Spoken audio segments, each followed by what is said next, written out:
How are you? Hope so you all are fine. आज हम class 8 science का chapter 3 पढ़ेंगे, that is health the ultimate treasure. Means जो health है वही अल्टीमेट वेल्थ है, उसी की ही ग्रेट वैल्यू है। तो स्टार्ट करते हैं इस चैप्टर को। इस चैप्टर में जो टॉपिक कवर किए गए हैं वो है health. Is it more than not falling sick? How can we stay healthy? How do we know that we are unwell? Diseases, causes and its types of diseases, how to prevent and control diseases, good sanitation and cleanliness, natural immunity and acquired immunity, vaccine, treatment of diseases, antibiotic resistance and its causes, how to prevent antibiotic resistance, meaning managing non-communicable diseases. First is health. As per the World Health Organization, health is defined as a state of complete physical, mental, and social well-being, and not merely the absence of disease. बच्चे health क्या होती है? ये नहीं कि आपको कोई बीमारी नहीं है तो आप हेल्दी है, बल्कि ये एक स्टेट है जब आप complete physically, mentally and socially fit होते हैं, तब हम कहते हैं कि वी आर हेल्दी। अब हम डिटेल में पढ़ते हैं what is physical health, mental health and social health.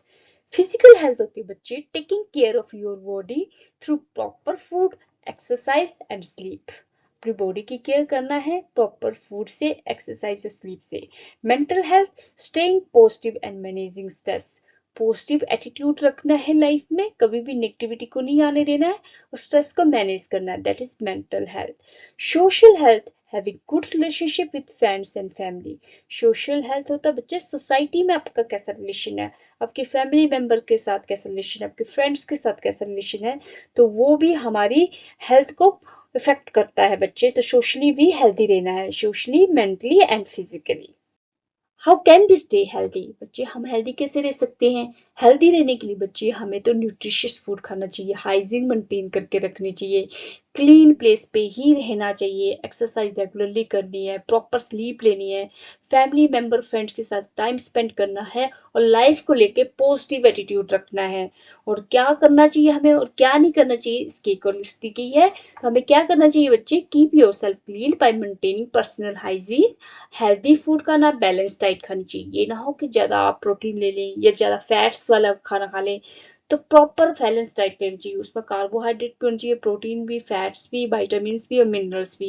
Exercise करनी चाहिए रेगुलरली, हमें रेगुलरली एक्सरसाइज करनी चाहिए। मेक टाइम टू रिलैक्स और मेडिटेट एवरी डे। हर दिन मेडिटेशन करनी चाहिए और रिलैक्स होने के लिए टाइम लेना चाहिए। और क्या नहीं करनी चाहिए बच्चे? Spending too much time on mobile phones और अदर डिजिटल स्क्रीन। ठीक है, नहीं करना चाहिए। टू मच टाइम हमें स्पेंड नहीं करना मोबाइल फोन और डिजिटल स्क्रीन पर। इससे क्या होगा बच्चे? इससे हमारी हेल्थ खराब हो जाएगी बच्चे। Eating fast food and other junk food every day, इसको भी अवॉइड करना चाहिए। स्लीपिंग वेरी लेट और नॉट गेटिंग इनफ स्लीप ना हो या बहुत ही लेट सो रहे हैं, तो इससे भी हमारी हेल्थ इफेक्ट होती है। स्किपिंग मील एक्सेप्शनली ब्रेकफास्ट, बहुत ज्यादा लोग ऐसे होते हैं जो ब्रेकफास्ट को स्किप कर देते हैं। जो ड्यूटीज वाले या बच्चे हैं सुबह स्कूल जाने के चक्कर में ब्रेकफास्ट स्किप कर देते हैं, तो ऐसा नहीं करना चाहिए। ब्रेकफास्ट हमें करके ही जाना चाहिए। Taking care of our body and mind is important. आपकी बॉडी की केयर, आपके माइंड की केयर करना बहुत ही इंपॉर्टेंट है। अगर आप फिजिकली, मेंटली, सोशली वेलबींग होंगे तभी आप हेल्दी कहलाए जाएंगे। Healthy habits support healthy body as a healthy mind. जो आपकी हेल्दी हैबिट्स होगी ना वो सपोर्ट करेंगी, ताकि आप हेल्दी आपकी बॉडी रहे और हेल्दी ही आपका माइंड रहे। Maintain a healthy lifestyle, eat a balance diet with plenty of fruits. अभी बोलता है हमें हेल्दी लाइफस्टाइल को मेंटेन करके चलना चाहिए, बैलेंस डाइट खानी चाहिए जिसमें प्लेंटी ऑफ फ्रूट्स हो, वेजिटेबल हो, होल ग्रेन्स हो। ठीक है, प्रोसेस्ड, फैटी और शुगर फूड एंड ड्रिंक्स से बचना चाहिए। प्रोसेस फूड नहीं खाना है, बार बार तेल में तला हुआ, भुना हुआ ऐसा खाना खाने से बचें। शुगरी फूड नहीं खाना चाहिए, जो रिफाइंड शुगर होती है उससे खाने से बचना चाहिए। सॉफ्ट ड्रिंक्स ने का ज्यादा से ज्यादा यूज नहीं करना चाहिए। Stay physically active by playing outdoor walking, running, cycling और एक्सरसाइजिंग। हमें फिजिकली भी एक्टिव रहना चाहिए ताकि हमारी फिजिकली जो फिजिकल हेल्थ है वो भी स्ट्रॉन्ग बन सके। इसके लिए हमें आउटडोर गेम में पार्टिसिपेट करना चाहिए, रन, वॉक, साइकिलिंग, एक्सरसाइज करनी चाहिए, लिमिट स्क्रीन टाइम होना चाहिए, spend more time in nature में स्पेंड करना चाहिए, गेट इनफ स्लीप और help your body and mind rest and recover. ठीक है, जो हम जितनी अच्छी स्लीप लेंगे 8 आवर की, 7 to 8 आवर की, तो वो हमारी बॉडी के लिए, हमारे माइंड के लिए सबसे हेल्थी होती है। प्रैक्टिस योगा और simple breathing exercise like pranayama regularly. Say no to harmful substances like tobacco, alcohol and addictive drugs. Harmful substances जो भी होते हैं बच्चे, उनको नो कहना चाहिए, वो हमारे हेल्थ के लिए अच्छे नहीं होते, वो हमें फिजिकली और मेंटली दोनों तरीके से वीक बनाते हैं। तो हमें हार्मफुल सब्सटेंसेस को हमेशा ना करना चाहिए, जैसे टोबैको, अल्कोहल हो गया या कोई भी एडिक्टिव ड्रग्स होगी। How do we know that we are unwell? कैसे पता चलता है कि हम अनवेल हैं, हम जो है बीमार हैं? Our body usually works in a certain way to keep us healthy. हमारी जो बॉडी है ना यूजली वर्क करती है कुछ तरीके ताकि हमें ऐसा लगता है कि हेल्दी है। लेकिन जब हम अनवेल फील करते हैं ना, तो हमें ऐसा लगता है something inside us may not be working as it should, कि हमारे अंदर तो कुछ ऐसा है जो रेगुलरली जैसे हम काम करते हैं वैसे काम नहीं कर रहा है।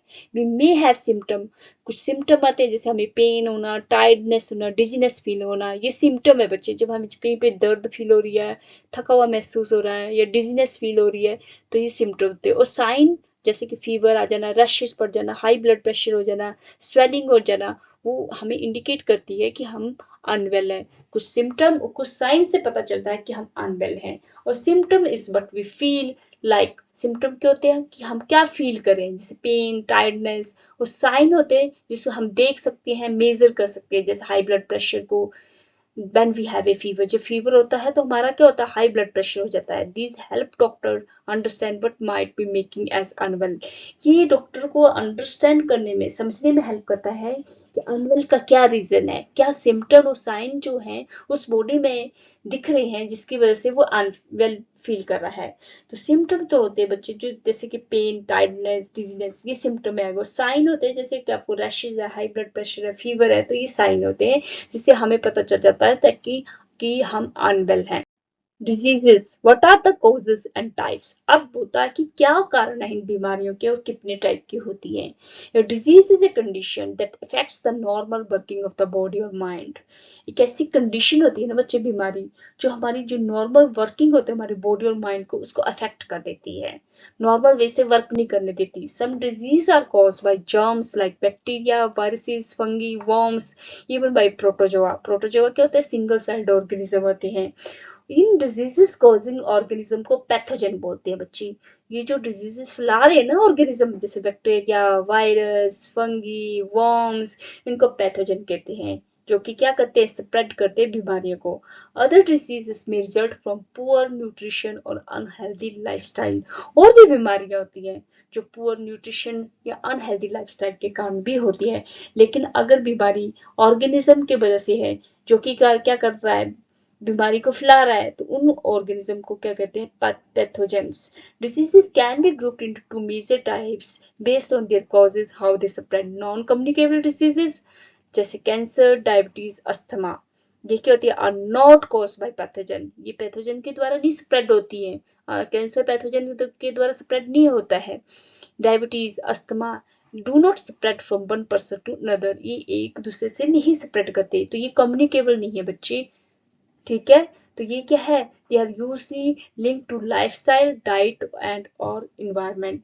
ये जो बीमारी है ना नॉन कम्युनिकेबल, जैसे कैंसर, डायबिटीज, अस्थमा, ये हमारी लाइफस्टाइल की वजह से होती है। हमारी डाइट में हम क्या ले रहे हैं उसकी वजह से होती है। पुअर न्यूट्रिशन हो या अनहेल्थी लाइफस्टाइल हो या कैसे इन्वायरमेंट में रह रहे हैं, उस वजह से होती है। तो इन्हें कहते हैं नॉन कम्युनिकेबल डिजीजेस। सेकेंड है बच्चे communicable diseases.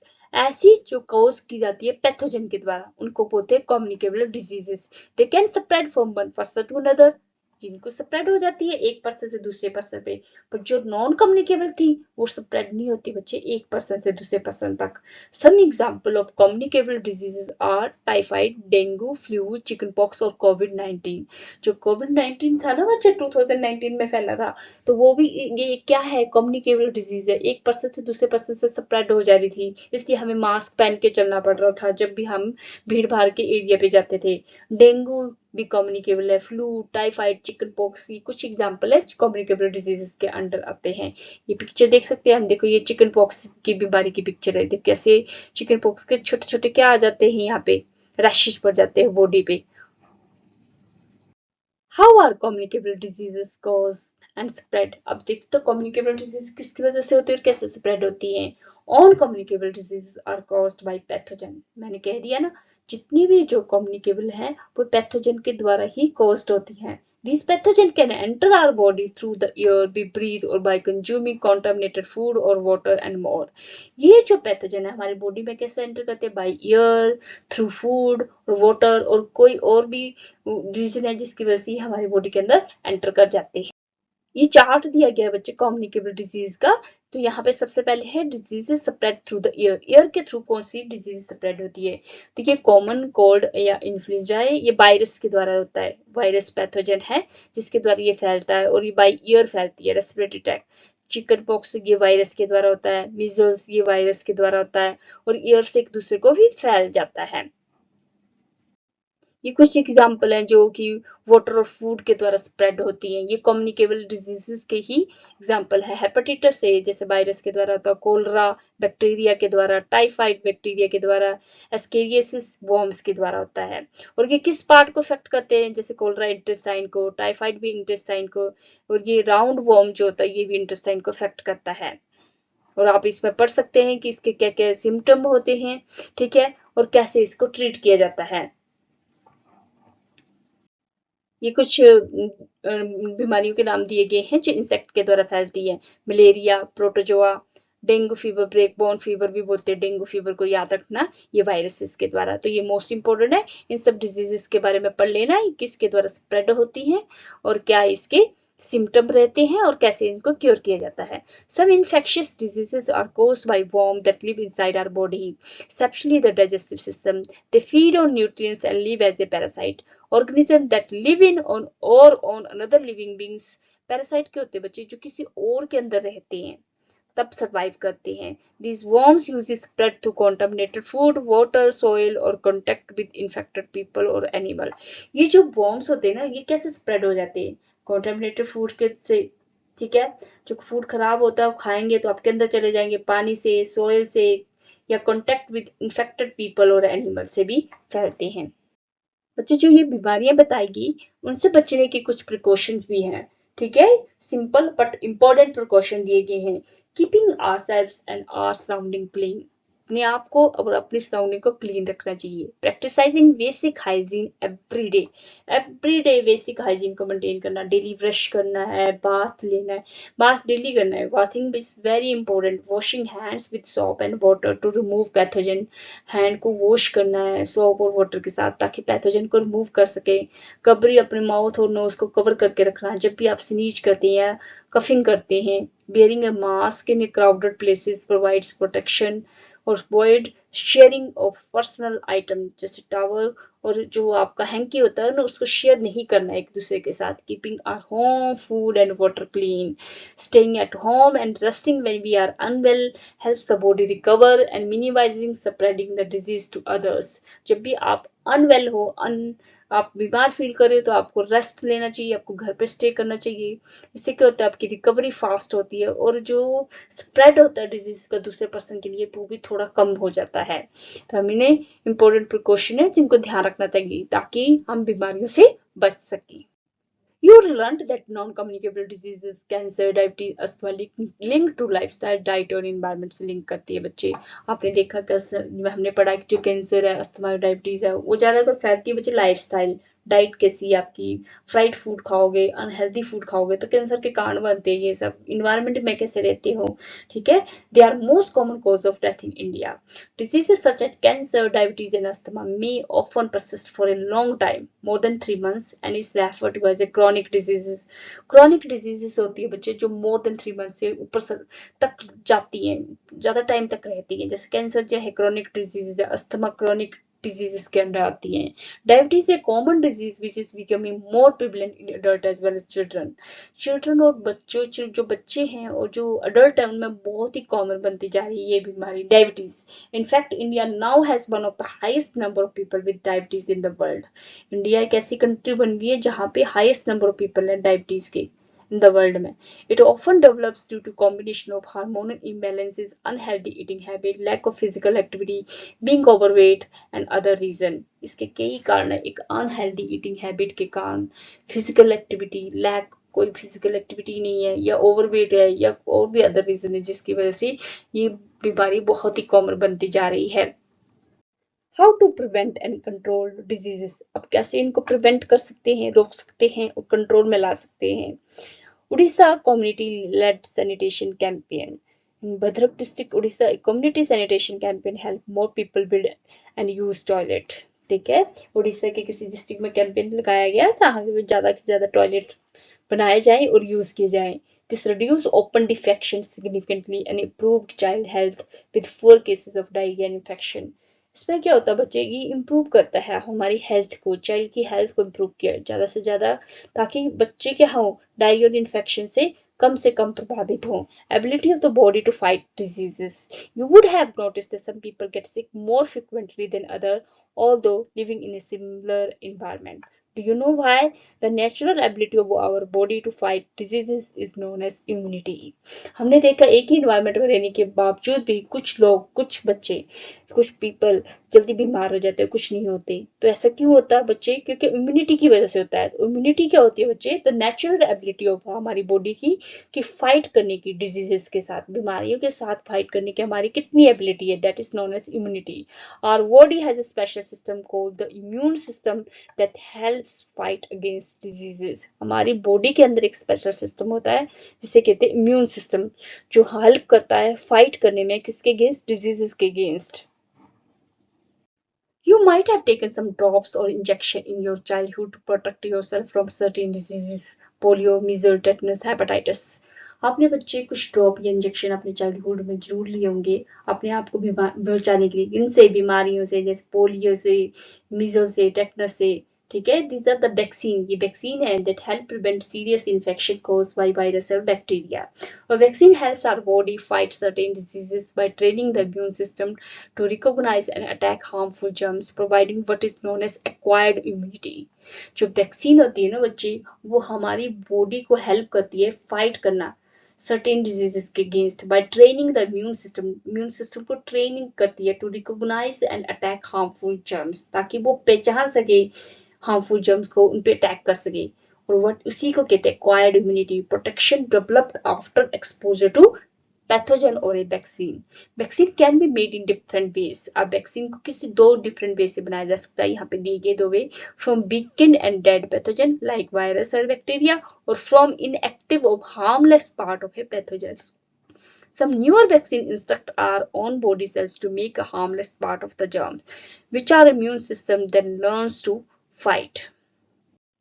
Vaccine are one of the most effective ways to protect people of all ages। Vaccine एक मोस्ट इफेक्टिव वे है जो हमारे लोगों को, ऑल एजेस लोगों को बचाती है, from infant to the elderly, against many serious diseases. They help prevent illness, reduce the spread of infection and save millions of lives every year।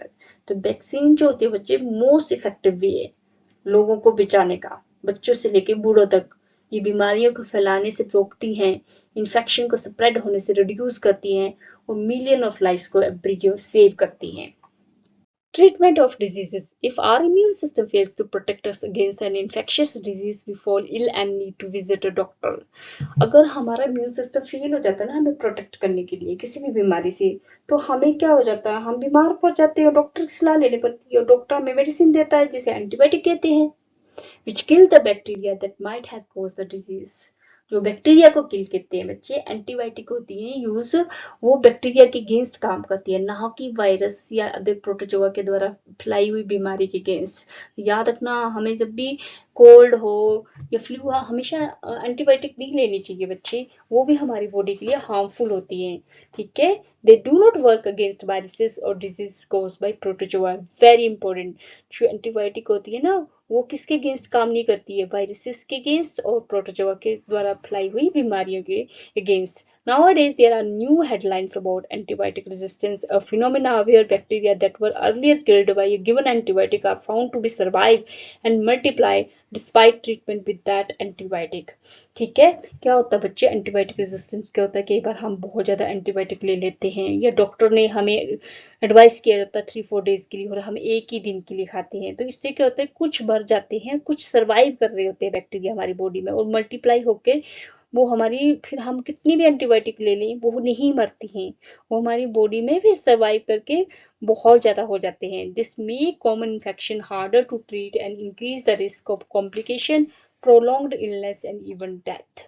अब इस इन्फेक्शन की वजह से क्या हो जाएगा, हमें हमें रिस्क हो जाएगी कॉम्प्लिकेशन की, इलनेस ज़्यादा देर तक चलेगी और इवन डेथ भी हो सकती है।